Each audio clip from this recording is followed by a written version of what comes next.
باتیں جو ہیں وہ ناگزیر ہیں،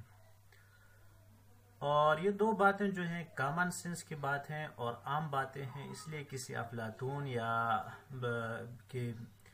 فلسفے کی ضرورت نہیں ہے۔ سب سے پہلی بات یہ ہے کہ کائنات جو چاروں طرف پھیلی ہوئی ہے، اس سے ٹھیک ٹھیک کام لینا اور اس سے استفادہ کرنا ظاہر بات ہے کہ یہ ہمارے لیے ناگزیر ہے اور یہ عقل کا بھی تقاضا ہے۔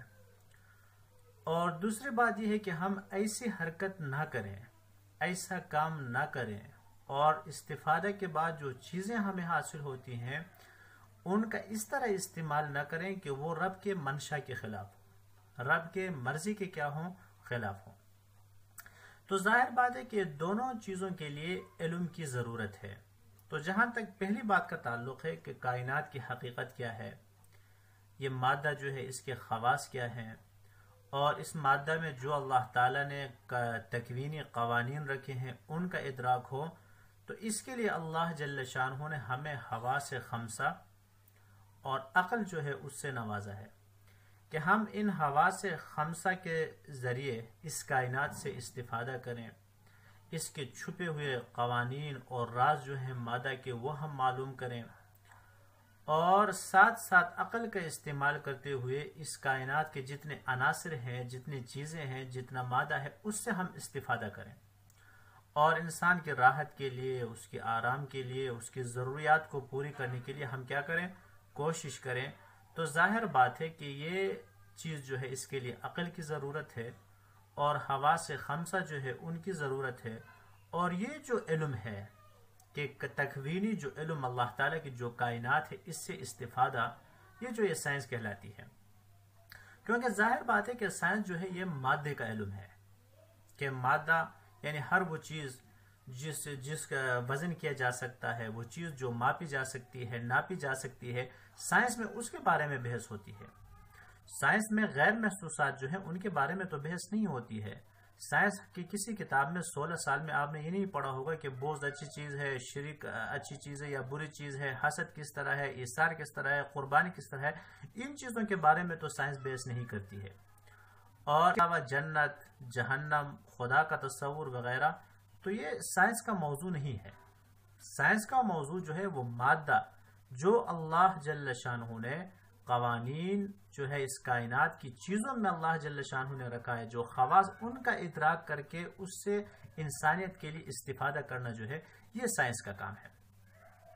اور اس کے بعد دوسری بات یہ بھی کامن سینس کی بات ہے کہ عقل کا تقاضا یہ ہے کہ اس کائنات سے استفادہ کرنے کے بعد اس سے جو چیزیں حاصل ہوتی ہیں،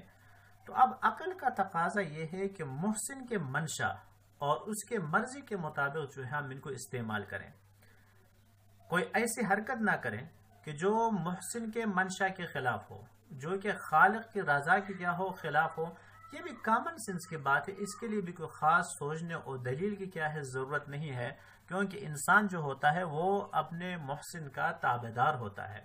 کہ وہ اس چیز کو اس طرح استعمال کرے، اس نعمت کو اس طرح استعمال کرے کہ وہ محسن اور خالق جو ہے وہ کیا ہو، راضی ہو۔ تو اب ظاہر بات یہاں تک تو عقل کا تقاضا ہے کہ پہلی چیز جو بات ہم نے کی بھی وہ بھی عقل کا تقاضا ہے، اور یہ دوسرا تقاضا جو ہے یہ بھی عقل کا ہے۔ لیکن اگلا سوال یہ پیدا ہوتا ہے کہ وہ محسن کس طرح راضی ہو، وہ محسن کس طرح خوش ہو، کہ ہم وہ کون سا کام کریں، وہ کون سا فعل کریں کہ جس سے وہ محسن جو ہے وہ کیا ہو، خوش ہو، کہ وہ محسن ہم سے راضی ہو۔ تو ظاہر بات ہے کہ یہ نر عقل سے ہم اس کا ادراک نہیں کر سکتے۔ مثلا عقل ہمیں یہ کہے گی آپ اس کے سامنے سر جھکائیں، مثلا خالق کے سامنے، تو سوال یہ پیدا ہوتا ہے کتنا سر جھکائیں، کتنے دیر، پورا سارا دن، پوری زندگی، 1 گھنٹہ 2 گھنٹہ، کتنی مرتبہ؟ اور ہم کہیں گے بھئی غریبوں کو کھلاؤ، دوسرے کو صدقہ دے دو، اس کے مخلوق کے ساتھ اچھا سلوک کرو، تو کتنا کریں، کتنی مقدار میں کریں؟ تو وہ کون سا فعل ہے کہ جو ہم کریں اور رب ہم سے راضی ہو، خالق ہم سے راضی، تو اس کے لیے وحی ہے، اس کے لیے قرآن ہے، اس کے لیے جو ہے مذہب ہے۔ تو ظاہر بات ہے کہ ویسے اگر دیکھا جائے در حقیقت قرآن اور اسلام جو ہے، مذہب جو ہوتا ہے وہ اللہ تعالیٰ کا قول ہوتا ہے، اور یہ سائنس جو ہے در حقیقت جو صحیح سائنس ہو، فیکٹس جو ہیں، صرف تھیوری نہ ہو، صرف نظریہ نہ ہو، تو فیکٹس جو ہوتے ہیں وہ اللہ تعالیٰ کے اقوال نہیں بلکہ افعال کا وہ مظہر ہوتا ہے۔ تو تو ظاہر بات ہے کہ ایک عام عاقل انسان کے قول اور فعل میں تضاد نہیں ہوتا ہے، تو سوال ہی پیدا نہیں ہوتا ہے کہ اللہ تعالیٰ کے قول اور فعل میں تضاد ہو، اسلام اور سائنس میں تضاد ہو، قرآن اور سائنس میں تضاد ہو، اس کا سوال ہی پیدا نہیں ہوتا ہے۔ لیکن پھر بھی ذہن میں سوال ہی پیدا ہوگا کہ بعض اوقات اس طرح ہوتا ہے کہ قرآن تفسیر میں کوئی بات ہوتی ہے اور وہ سائنس کے خلاف ہوتی ہے، تو اس میں دو باتیں ذہن میں رکھیں۔ یہ بات درست ہے کہ قرآن جو ہے تھیوری کے خلاف، قرآن اور تھیوری میں آپس میں تصادم ہو سکتا ہے، لیکن تھیوری کے بعد جب ریسرچ اور فیکٹس جب سامنے آ جائے تو آج تک قرآن اور سائنسی جو تحقیقات ہیں، فیکٹس جو ہے، صرف تھیوری نہ ہو، نظریہ نہ ہو، ان کا آپس میں کبھی بھی اختلاف نہیں ہوا ہے۔ بلکہ ڈاکٹر ذاکر نائک صاحب فرماتے ہیں کہ آج تک قرآن نے جہاں سائنسی باتوں پر گفتگو کی ہے، ان میں سے 80% سائنس ثابت کر چکی ہے، لیکن 20% جو ہے مثلا جنات ہیں، فرشتوں کا تصور ہے، جنت جہنم خدا کا تصور، ان کے بارے میں سائنس یہ نہیں کہہ رہی ہے کہ نہیں ہے، نہ ہونے کی کوئی دلیل نہیں ہے، صرف اتنی بات بتا رہی ہے کہ ہمیں اس کا علم نہیں ہے۔ اور انشاءاللہ تعالی جب 80% درست ہے، سائنس کے معیار پر پورا اترتا ہے، تو ظاہر بات ہے کہ 20% میں بھی کوئی شک نہیں ہوگا۔ ایک بات تو یہ ہو گئی۔ دوسری بات یہ ہے کہ بعض اوقات اس طرح ہوتا ہے کہ مفسر قرآن کی کسی آیت کی تفسیر کرتا ہے، تو وہ اپنے زمانے کے لحاظ سے اس کی تفسیر کر دیتا ہے، اپنے جو سائنس ہوتا ہے اس کے مطابق۔ تو ظاہر بات ہے کہ بعد میں جب سائنس بعد میں تبدیل ہو جاتی ہے، تو اب ظاہر بات ہے کہ مفسر کے قول، مفسر کی تشریح اور سائنس میں تو اختلاف ہو سکتا ہے، لیکن قرآن کی آیت جو ہے اس میں اور سائنس میں کبھی اختلاف نہیں ہوا ہے۔ لیکن پھر بھی ایک سوال پیدا ہوتا ہے میرے عزیز طلبہ کہ پھر بھی اگر معاشرے میں اگر ہم دیکھیں تو ایسا لگتا ہے کہ سائنس اور مذہب میں کوئی اختلاف ہے، حالانکہ ہم نے ابھی بیان کیا کہ سائنس کا موضوع بالکل الگ ہے، مذہب کا جو موضوع ہے وہ بالکل الگ ہے، تو اختلاف کا سوال پیدا نہیں ہوتا ہے۔ تو پھر بھی ہم معاشرے میں جب دیکھتے ہیں تو ایک اختلاف سا محسوس ہوتا ہے۔ بلکہ ایک ساتھی ہمارے کہہ رہے تھے کہ جو چیز عقل کے خلاف ہو وہ مذہب ہے، جو عقل کے مطابق ہو وہ سائنس ہے۔ یعنی انتہائی نان سینس، انتہائی احمقانہ جاہلانہ بات ہے۔ تو جب دونوں میں اختلاف کا کوئی اختلاف کی کوئی وجہ نہیں ہے، تو سوال یہ پیدا ہوتا ہے